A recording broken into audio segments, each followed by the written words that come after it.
बहुत बहुत स्वागत है आप लोगों का। आज हम देखते हैं future continuous tense. Past indefinite tense पिछले वीडियो में समाप्त हो गया था। फ्यूचर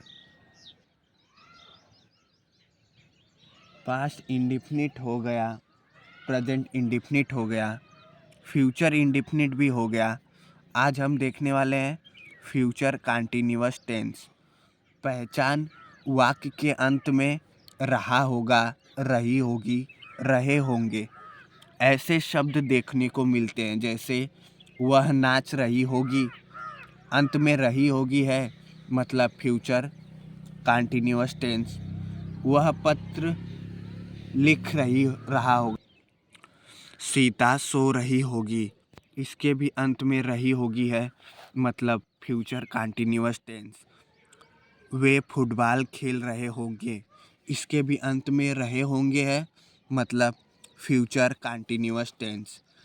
आज बात करने वाले इस वीडियो में सिंपल सेंटेंस मतलब अफर्मेटिव सेंटेंस या साधारण वाक्य के बारे में, जिसमें नहीं शब्द न जुड़ा हो।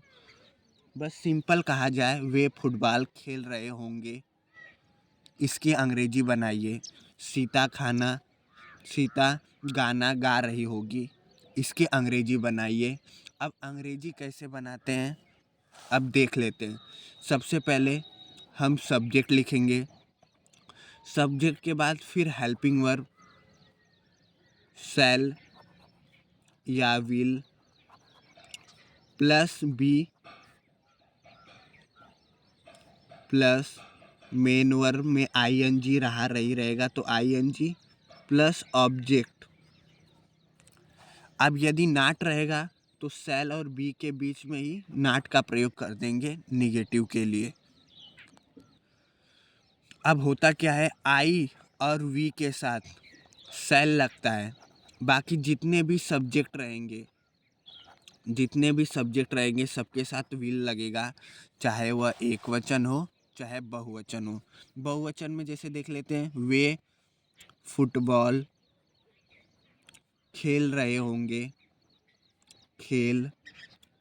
होंगे। अब सबसे पहले हमें सब्जेक्ट लिखना है, सब्जेक्ट लिख देंगे, वे की अंग्रेजी होती है दे। उसके बाद हेल्पिंग वर्ब शैल या विल, बस आई वी के साथ शैल लगेगा, बाकी सबके साथ विल। तो दे बहुवचन है, इसके साथ विल लगेगा। अब देखेंगे निगेटिव नहीं है तो विल के तुरंत बाद बी आ जाएगा। अब मेन वर्ब देखेंगे, मेन वर्ब क्या है, खेलना। खेलना की अंग्रेजी होती है प्ले, इसमें आईएनजी जोड़ देंगे प्लेइंग। और ऑब्जेक्ट क्रिकेट, प्लेइंग फुटबॉल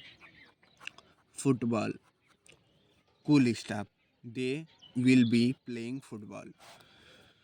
अब एक और उदाहरण ले लेते हैं, सीता गाना गा रही होगी,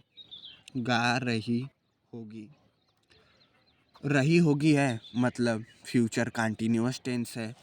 अब सबसे पहले हम सब्जेक्ट की अंग्रेजी लिखेंगे, सीता लिख दिया। फिर क्या है, हेल्पिंग वर्ब शैल या विल, सीता एक वचन है, विल का प्रयोग करेंगे विल बी। फिर उसके बाद गाना का होता है सिंग, इसमें आईएनजी जोड़ देंगे सिंगिंग ए सॉन्ग। ये हो गया हमारा तैयार। अब हम बात कर लेते हैं एक निगेटिव की, जैसे रमेश क्रिकेट नहीं खेल रहा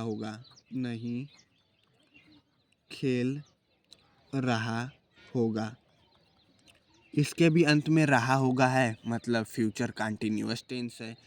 अब हम क्या करेंगे, हमें इसके अंग्रेजी बनाना है, किसी ने हमें दे दिया या हमारे एग्ज़ाम में आ गया तो हम सबसे पहले रमेश लिख देंगे, रमेश। फिर उसके बाद क्या करेंगे, रमेश के तुरंत बाद हम लिखेंगे हेल्पिंग वर्ब को। रमेश एक वचन है, एक वचन के साथ विल का प्रयोग करेगा विल। अब देखेंगे फिर हमें नाट का प्रयोग करना है, अगर नाट रहेगा तो। हिंदी वाक्य में नहीं शब्द है तो रमेश विल नॉट, नॉट के बाद be, Ramesh will not be फिर मेन वर्ब खेलना, प्ले होता है, प्लेइंग, फिर ऑब्जेक्ट क्रिकेट। तो ये हो गया हमारा तैयार। Ramesh will not be playing cricket. धन्यवाद।